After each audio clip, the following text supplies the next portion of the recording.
I think that there's something slightly ludicrous about trying to make an arrangement, an instrumental arrangement of a song by Leonard Cohen. This started as what I thought might be a throwaway thing. I would just do an easy arrangement. This is a kind of loose use of the word variation. An inner voice just kind of goes a little mad, and it lasts for about 2 measures. That if you wanted to give it a different title and not call it Variations, calling it a Nocturne would be very appropriate.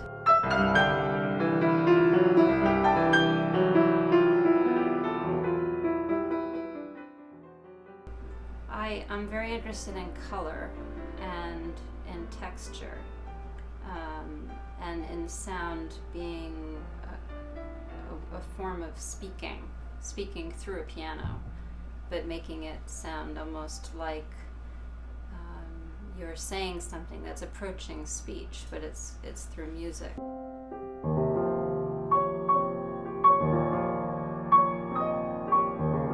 The song Suzanne is not the usual fare for grand piano passion. Yet I found myself admiring the song's seductive, haunting quality when I researched a mini documentary on the making of the CohenVariations, which I'm pleased to bring all of you, followers of grand piano passion. When the concert pianist Simone Dinnerstein and the New York composer Danny Felsenfeld discovered that they both loved the song Suzanne, Miss Dinnerstein commissioned a piano solo. Mr. Felsenfeld named his resulting creation the CohenVariations, a witty allusion to Bach's Goldberg Variations, and Miss Dinnerstein recorded the music for her new album, Night. I'm Nancy Williams. Join me as we explore the making of the CohenVariations, which fuses elements of classical piano music such as counterpoint, inner voices, and variations with Leonard Cohen's tribute to his muse, Suzanne.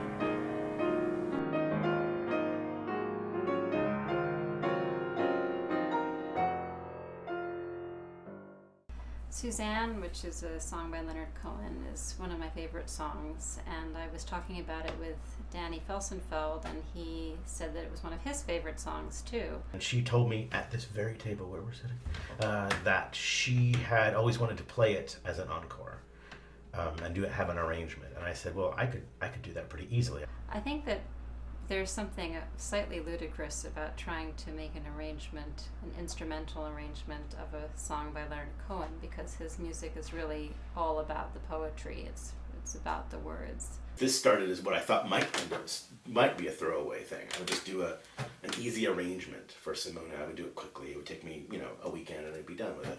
And it took me a good deal longer than that, and it turned out to be something quite different than that. The hardest part about reinventing a song like this for a solo instrument is that there's a very grave sense of what's not there that's from the song. When you're doing an instrumental version, you have 2 choices. You can just kind of leave the lyrics out and let the thing exist as just an arrangement, which I thought was kind of dull. Or you can be responsible to the fact that there's something missing. I think that what he did was he really got to the subtext of the poetry, and one of the ways that I feel that he really captured it was by making the music contrapuntal. And oftentimes the interesting parts of the music are taking place in the inner line. Some of the writing is on 3 staves, and you see that the middle voice has this very interesting kind of counter melody that might be slightly dissonant with the outer voices. And I think that it gives this feeling of tension in the music, which is there in the poetry.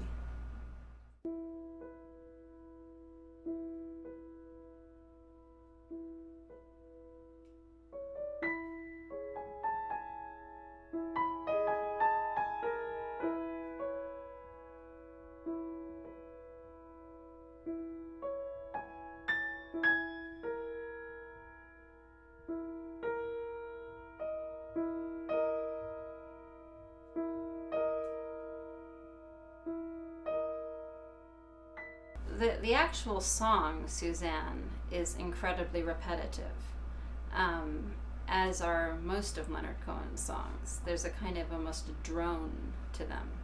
And the song itself is almost a set of variations, if you think about it. I mean, it's really about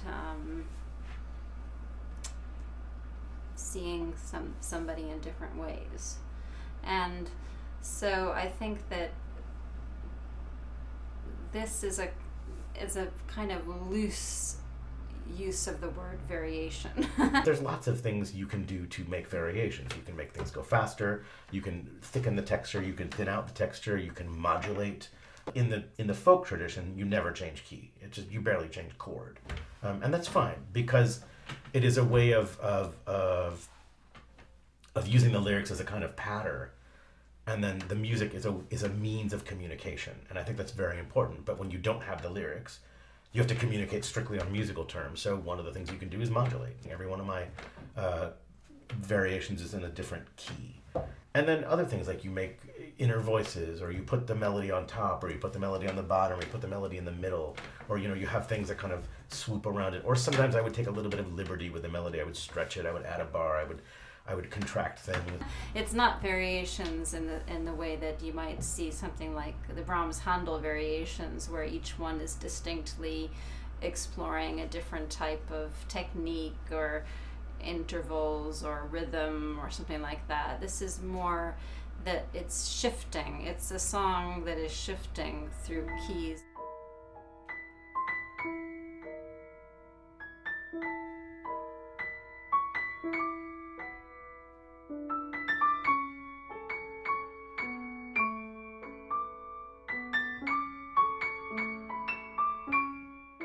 It's not really variations. It is more like the Cohen Nocturne, which isn't a very good title.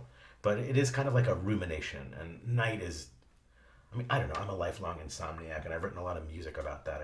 I wrote a big piano piece called Insomnia Redux, 4 a.m., which is about that moment of terror when you know you're not going to be able to go to sleep, and, stretching that moment out into like a 15-minute super varied piano piece. And so this to me is like the sort of softer side of that, when it's a calmer night and it's a more reflective night. That if you wanted to give it a different title and not call it Variations, calling it a Nocturne would be very appropriate. The music is almost blurred, almost as if the edges haven't been clearly defined in the music. And I think that that's something that feels like music that you would play at night.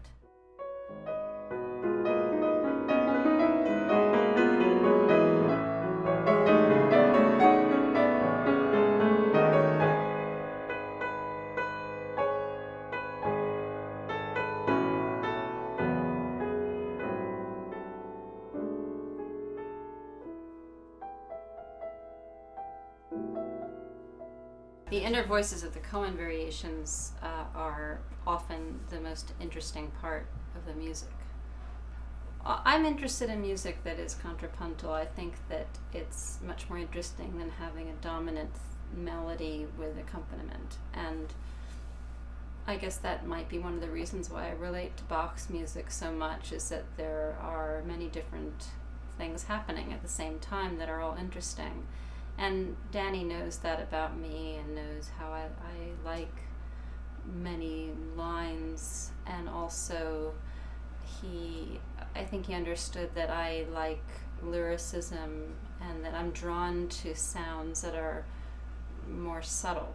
One of my favorite parts, and it is largely due to the way Simone plays it, is here at measure 34, when it's the one time where an inner voice just kind of goes a little mad, and it lasts for about 2 measures.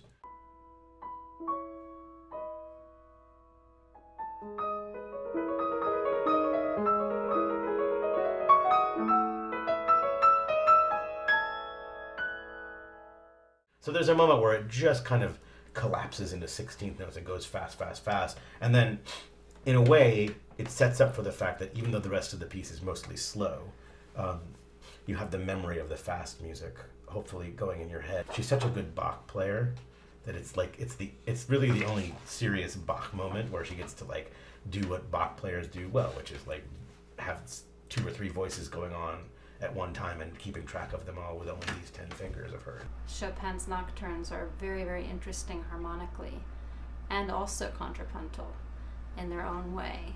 And I think that that in that sense, the CohenVariations relates to his nocturnes.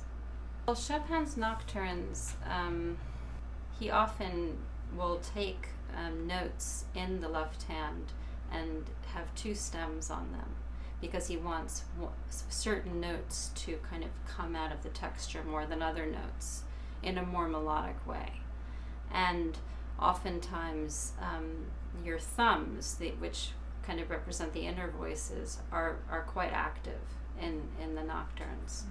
So I've always felt that, you have to find in Chopin's music that inner voice that is speaking all the time, as well as the bass line, which is always very important too. So the harmony in Chopin's music has a melodic role.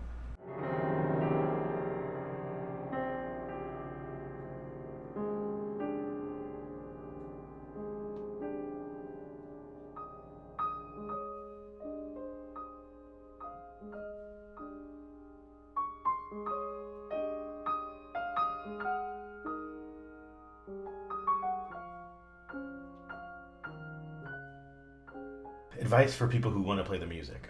First, go listen to the Leonard Cohen song, because I feel like if you just play the rhythms of what would be the vocal part as written, it might not work effectively. But if you listen to the fact that it is a singer who isn't obligated to quarter notes and eighth notes, he's a little freer on the beat when he needs to be, and that's an open invitation to do that, to like take the melody as just sort of a guide rather than as the strictest notational exercise.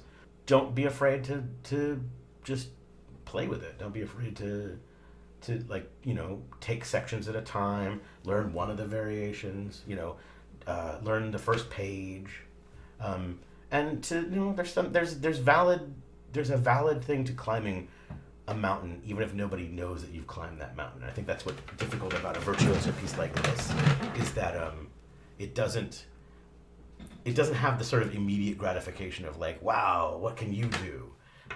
But it's a more personal inward gratification, I would hope. So for other people that would want to learn to play this piece, I would say that it's an incredibly satisfying experience to work on it. And it's not a virtuosic piece in the sense that you're not playing a million notes at 90 miles per hour, but it has other challenges, which is how to create different colors in a range that is usually in sort of a piano dynamic range. I mean, occasionally it breaks out of that and becomes very open and big, but a lot of the piece is quite introverted. The CohenVariations is a very different object than the song Suzanne. And so I suspect that the emotions it evokes are very different. I mean, as a composer, I feel responsible for evoking, but I don't feel responsible for specific emotion. I borrowed a lot of the emotion of the song, but played with it, in my own fashion. It's an incredible song, and the song comes through in this piece, and so it's a way of being able to be a singer at the piano, which I think is great.